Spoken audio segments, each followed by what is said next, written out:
Welcome to Seat Time, where we drink beer and talk about all the happenings with motorcycles.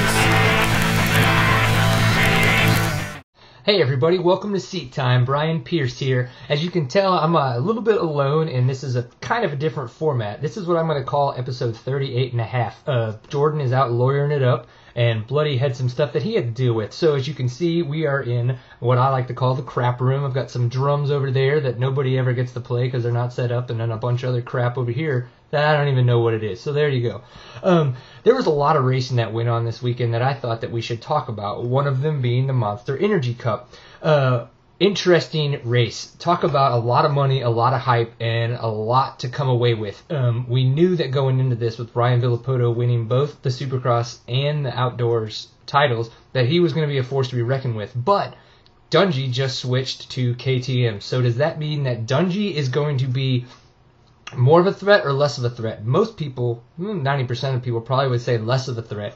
At a point, they didn't even know if he was going to be racing because of the fact that he didn't have enough time on the bike. But as it turns out, I think it was like a day or two before the actual race, like Thursday or Friday, and the race was on Saturday, they put a press release out saying that they're going to come race. So within 2 weeks of being on the KTM, well, after they officially ended the Suzuki deal of Ryan Dungey riding the KTM, the 450, he showed up and raced and got second place at the Monster Energy Cup. So that was a whole night of racing heats, and didn't have to go to any semis, LCQs, or anything like that, but then he had 3 mains to go through. So getting second overall, that says a lot about the bike that he was riding and the rider that he is, I think, and how well prepared that team is to create a championship, not just have a champion on the bike.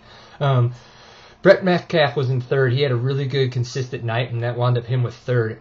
First place, obviously, Ryan Villopoto. He won $1 million. He swept all 3 mains. That's pretty insane. I would have put money down saying that I didn't think that anybody was going to be able to do that. But you could tell from main 1, once the racing started, that Ryan Villopoto was on an entirely different level from every other competitor out there.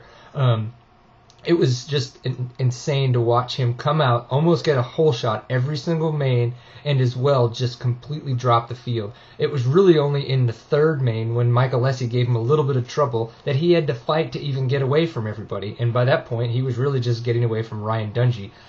It was really, really good racing to watch. It was me, Bloody, Kiwi.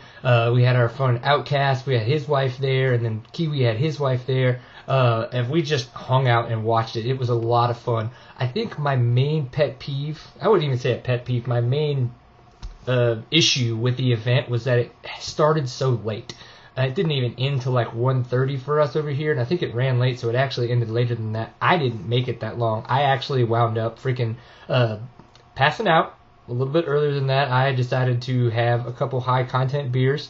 I probably had a couple too many high-content beers, but it happens. So, first Monster Energy Cup, $1 million on the line. Ryan Villopoto walks away with it. That's insane. I can't say it enough. That's nuts.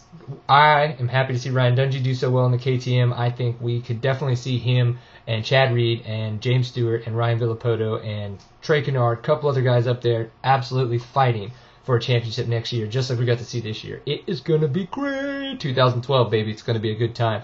The works that happened this past weekend, we got to see Mike Brown actually come away with a perfect weekend. Not only did he get every hole shot, he led every lap, every turn, and came away with both wins, Saturday and Sunday. They say that that's better than what Taylor Robert did a couple weeks ago. It sounded like that he had done the same thing, but apparently it may have been a little bit different. He did not lead every turn. That somebody may have made a pass on him every now and again.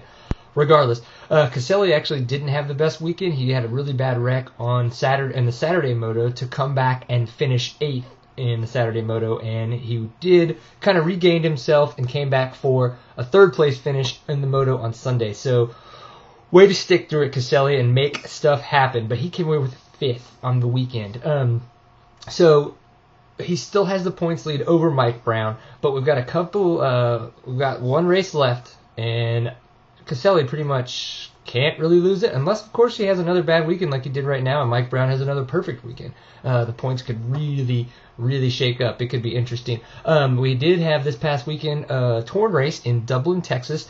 This was fun because obviously with the rain that we've been getting, everybody's like, "Ooh, traction, sweet! It's not a dust bowl. This is amazing." And a lot of people went out, and a lot of people had a good time. Apparently, the track was tons of fun to ride. And that always makes the weekend go easier when it's a track that you want to ride and not feel like you need to go ride for points. Cameron Ishmael and Caleb Ramsey were at it again, going back and forth, having tons of good racing. And Cameron came out the victor yet again over Caleb Ramsey. I believe he is moving that much closer to the points with Austin Henderson for the Torn title. So we will see how that goes, because if he wins the Torn title, he's been doing a pretty good job, because he would have then won the Toro, TCCRA, and Torn title. So I would like to see how this plays out. Excuse me, I had to get a little bit of beverage. Okay, so what do we have coming up this weekend? We have the Ironman GNCC. Typically this happens at the end of the year, but because of the doubleheader that's going to be going on at Loretta Lynn's, because of the canceled Loretta Lynn's, this will not be the season ender. But the Ironman GNCC is always that. It's an Ironman. It is a tough race, and we have seen a lot of victors come out that are that aren't your typical overall winners. So it'll be kind of an interesting mix-up to see who comes out the victor. But with Charlie Mullins having the points lead over Josh Strang not having the consistency that he had early on in the season, and then with contenders like Paul Whibley, Nate Canny, who is a past Ironman winner, but not an overall GNCC winner, and then we've got the new guy, Caleb Russell. Caleb Russell just won his first XC1 overall at the last GNCC, the Powerline Park. So with about at least 5 guys that could possibly win this, and then we've got 3 contenders essentially for the title right now. It could be, we could see some great racing, and hopefully the guys from Digital Off-Road and Racer Productions get some really good footage, because I'm looking forward to seeing the pictures and seeing how it plays out. So it's going to be a really nice. What's going to be happening in Boise, Idaho? Not just some guys from Fly Racing are going to be talking about being awesome. We are actually having round 6 of the Endurocross series, and that is happening in Boise, Idaho. Big question: can Taddy Blazusiak win 6 in a row? Can he have a perfect season, perfect Endurocross season? We shall see. He has won 5 in a row. Can he make the 6th one happen? Guys like Mike Brown, Jeff Aaron, Cody Webb, and Justin Soule, they do not want to let that happen. Those are great riders, and they want to be able to prove it. But the only way they're going to be able to do that is to put their head down. They need to keep up their momentum and keep their mistakes to a minimum, because if you pay attention to Blazusiak, that's what he does. He's always moving, and his mistakes are kept to a minimum. And when he makes a mistake, he recovers very quickly. That is what it's going to take for one of those guys to overtake Taddy Blazusiak. Or he could just have a really bad wreck and not finish. There's always that.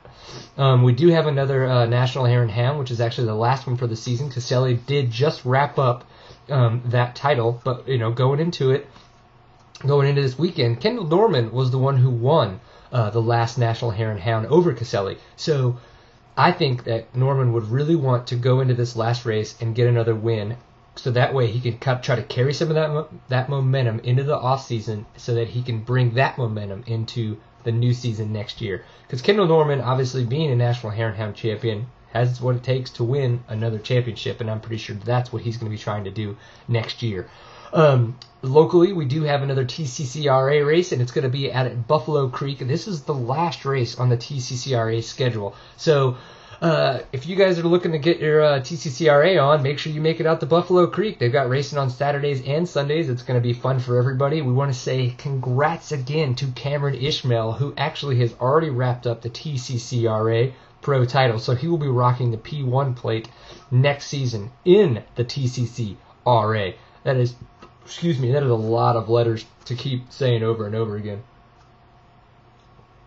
I actually just tasted dinner as I burped. It was kind of gross.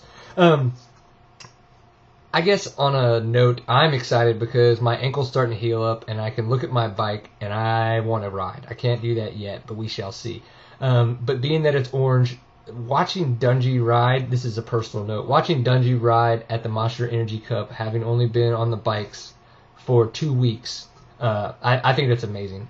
He's obviously a championship caliber rider, and I think that just shows to show that he is now on. Not that Suzuki wasn't a championship caliber team, but it shows how much KTM wants to be a championship team with a championship rider.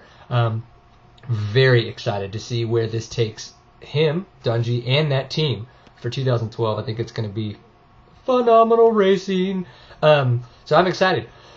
As always. So this is Seat Time. Well, this is actually nothing what you would normally see on Seat Time. Typically, there'd be a couch, there'd be me and some buddies and Bloody, and we would hang out, we'd drink a couple beers and talk to you guys for a good 30 minutes. Tonight, I wanted to keep it simple, a little bit more low-key, and just try out some equipment that we've been playing around with. So hopefully, there is going to help out, and we will have some more video in the near future.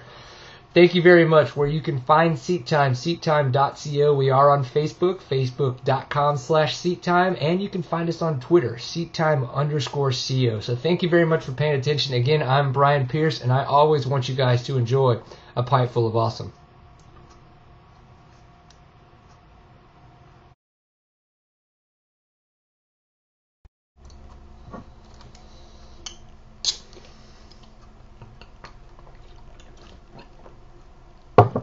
I gotta warm up the vocal cord thingy-mabobbies that make noise.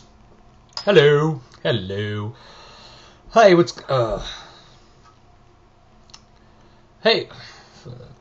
going on, everybody?